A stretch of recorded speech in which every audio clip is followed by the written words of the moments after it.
opinions. And what's interesting about this is it brings up the topic we were talking about last week. Oh, it's funny. I was trying to get there. So let me Yeah. set it up. Let me set it up. Okay. Go ahead, set it up because Because it became the topic of the week. I don't know if you watched any of the videos that came out since then, but every single co-host has been challenged on this channel based on what you said. And we've put layers, talk about standing on the shoulders of a giant. We stood, you're a pretty big guy, right? Anyway, yeah, we stood on your shoulders. And I said, okay, wait a minute. Here's Phil. And he says, look, Optimus can do multitasking, and the ability to do this multitasking allows us to get this real world data at such a massive level as these optimi are put loose. We're getting some of it from cars, but they're restricted in what they can get. But the Optimus will be unrestricted and will be able to interconnect with the other optimi around the world. And the combination will allow us to get real world data, and not only do we get the data and then we get to use that as part of AGI, getting to AGI, but for this real world data, we probably can't get to AGI.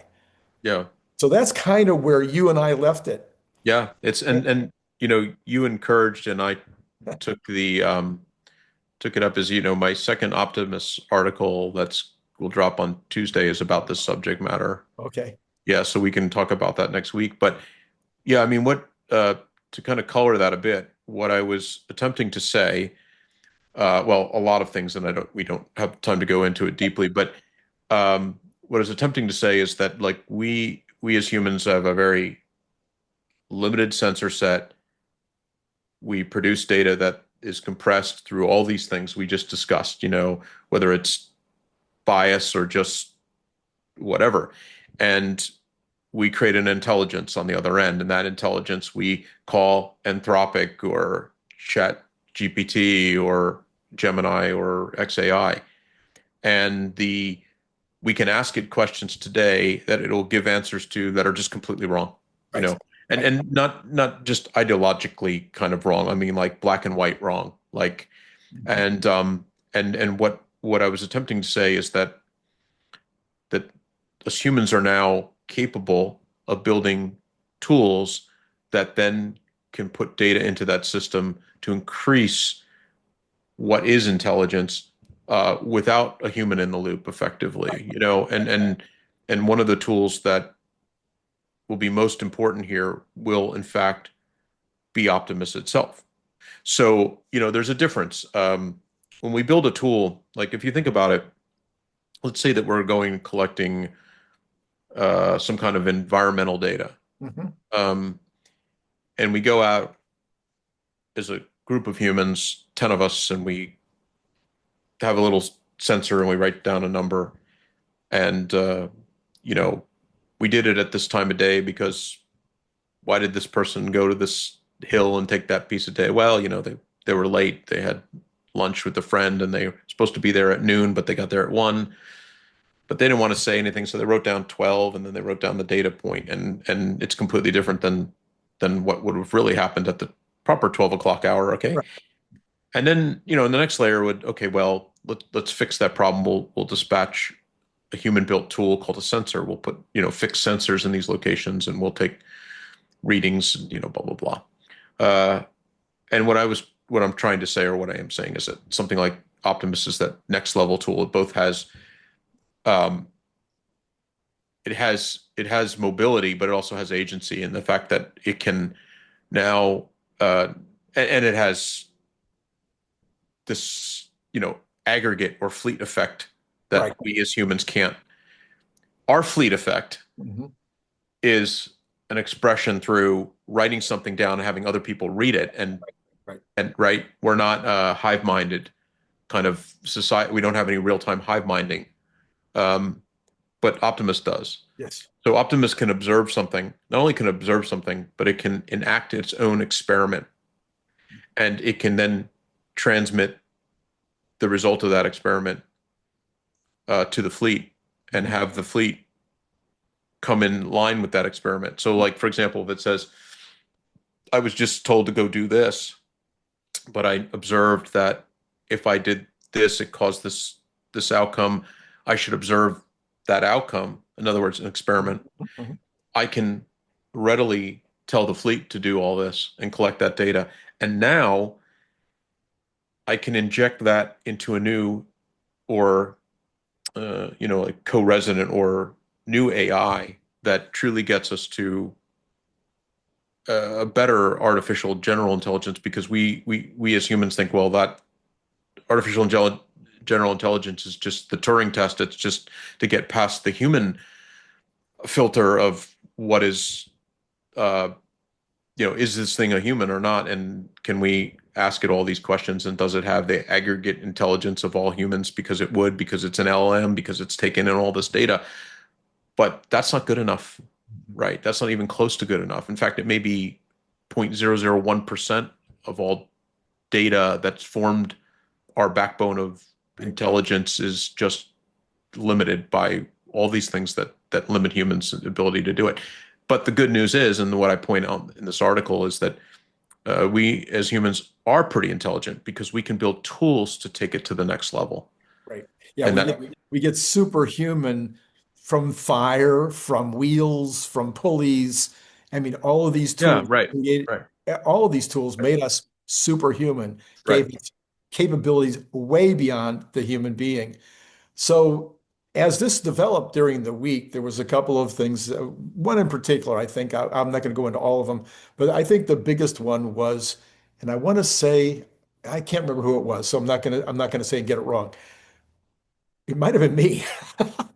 Anyway, no, it wasn't. It wasn't me. I can remember that. Anyway, but the idea was that it's coming back. The idea is we're relying on AI, digital AI, and it's wrong at least 4% of the time. I think the industry would be happy if it was getting 96% right answers. And Mhm. I'm even talking about math. I'm even talking about physics. Uh, Talking about like so-called objective things. objective things, but Yeah. we're getting about 90. I think the idea is that we're narrowing, and we're doing a good job of, I can't do this, narrowing this funnel of bad information, but Mhm. we're still a long way from getting to anything close to something that's true on a regular basis on the most fundamental things. And yet we have a vehicle that weighs 4,000 or 3,000, 4,000, whatever pounds, driving around at 80, 70, 80 miles an hour that can kill people. And it's right, 99 and some number of point nines after that. And it has to be, or it's worthless. It's useless. We Right. can't even put it on the road. Right. That's a very good point. If it was at 96%, it would be a completely worthless Completely product. worthless. Right. Yeah. Yeah. So all of a sudden, the physical AI that you were talking about last week, the ability of robots to gather this data in a way that is extremely accurate, and then for us to be, as humans, to be able to direct the AI in order to get it better and better and better and better through experimentation, through cross-checking between the fleet, through even going back into digital AI and getting information back to the fleet that helps it to understand what it's doing and why, et cetera. That combination, I think, my personal opinion is, we wrote it in the book months and months and months ago, is absolutely a necessity to get to AGI. Yeah. Right. I mean, if it's artificial general intelligence, it doesn't mean that it's human intelligence. Right. It doesn't mean that. It's something else. Yet, and of course, there's no bright line for it either. I want to point that out as it's a silly thing, is that we arrived at this moment, and people call it the singularity or something. I don't think that that's how this will be. But the point is, one thing I can be certain of is that the amount of information, the intelligence of this thing cannot be just what humans have observed. Even if humans can be bias-free entities, our sensor sets alone, I mean, think about all the physical reality that is occurring in some different part of the electromagnetic spectrum that is not within our visible. We take in that electromagnetic spectrum through our eyes, and you know, uh, and we're not seeing infrared, we're not seeing ultraviolet, we're not seeing, 99% of that spectrum or whatever. Um, and just think about how limited the knowledge that we like, oh, the world is what we see visibly. Really? That's really interesting to think that that's no. Now we can create a tool to look in the infrared. We can create a tool to look in the ultraviolet. That tool could be even Optimus, depending on how, like it's interesting to think that in the beginning of time, Optimus will largely be um, handed sensors that really mimic human sensors, right? Yeah. Like looking at the visible world. Like when we think of uh, we think about FSD as a good example of this. Um, FSD uh, mostly is just taking in light in the visible spectrum that we humans too can see, and making driving decisions based on that. Right. And yet at some level, it's doing it a little bit more without the human interpretation, because it's actually it's in fact it at some level it's doing it at a raw photon count level, Right. which is different than sending it through, like what I tell people, and what I've written about in those FSD articles, is that uh, the AI that the, the AI that represents FSD is using raw uh, bare filter image data that we as humans, if laid out on a table, would look at that and go, I don't really recognize the traffic light in there. I don't recognize but yet it's in there. It's encoded in that data, and that data is the input data for the AI, not converted through an image signal processor Mhm. that creates an output that is comfortable for humans. Right. Now, every single human who has an opinion about FSD, and especially those who have the negative opinion, can't understand it, because they layer the human sensor set on top of it and go, well, I can't understand how it could do this, because look what humans do, and therefore it's like, okay, that's your interpretation of something that's actually not even happening. Right. Um, at the rawest level in this AI, and that is a good way of saying that if we create tools that have uh, broad sensor sets that can observe reality outside of human confines, both sensor and interpretation, then we can reach a closer approximation to real intelligence. Now, what I might add is we're also effing this up, because uh, we're creating tools that only the human can imagine to create, and and we don't know if the agency of these tools will be such that it can free think the problem and create derivative tools that um, that therefore can and be more truth seeking or data seeking or information seeking beyond what we can imagine. So what I'm saying is, here right now, what we're doing is we're creating a layer of tools, and some of those tools can have great agency, mobility, and agency. Optimus being my prime example of the coolest one. Mhm. Um, but can it then therefore create its own tools, and to run its own experiments and so forth? And this comes all the way back, I hate to say it, to our interpretation of what we were talking about, this Anthropic Department of War thing, because to me and it comes back to Elon's concept of we need AIs that are truth seeking, Mhm. um, not just truth emitting, but he talks about truth seeking. And it's interesting that he talks about the seeking part of this, as opposed to just the emitting part of this, right? Emitting truth is interesting, but seeking truth means that there's some agency. Yeah. Yeah. Um, and he's hoping, crossing his fingers as much as we are, that if we get to that threshold and we create that type of AI that it recognizes that humans are good and we should be preserved. I think most of the people that I'm listening to think that this is the next level. It still won't get to 100% AGI, but now that we've got reasoning, memory added to what we already had in the AI world, that and now we're getting the agency, so the agents can go out and be a little more